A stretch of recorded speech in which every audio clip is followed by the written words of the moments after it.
Drone pengintai Rusia merekam aktivitas para pasukan Ukraina dalam mempersiapkan serangan balasan di Zaporozhye. Rekamannya ramai beredar di Telegram pada Jumat 13 Januari 2023. Namun sebelum serangan diluncurkan pasukan Ukraina, benteng mereka yang berisi amunisi dan senjata lebih dulu dihancurkan militer Rusia. Dalam keterangan unggahan disebutkan pasukan Ukraina menghantam benteng angkatan bersenjata Ukraina dengan tembakan dari ATGM. Pasukan Ukraina menempati salah satu rumah yang damai di desa Zaporozhye. Mereka tampak mengeluarkan suplai amunisi dari mobil yang tiba di lokasi.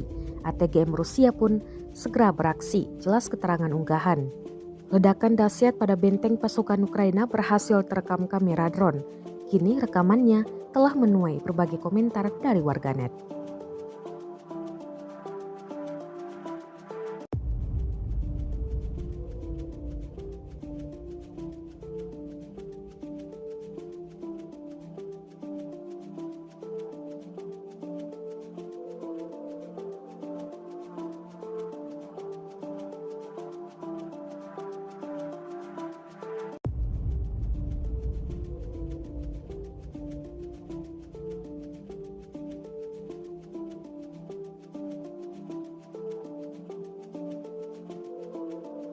Terima kasih sudah nonton.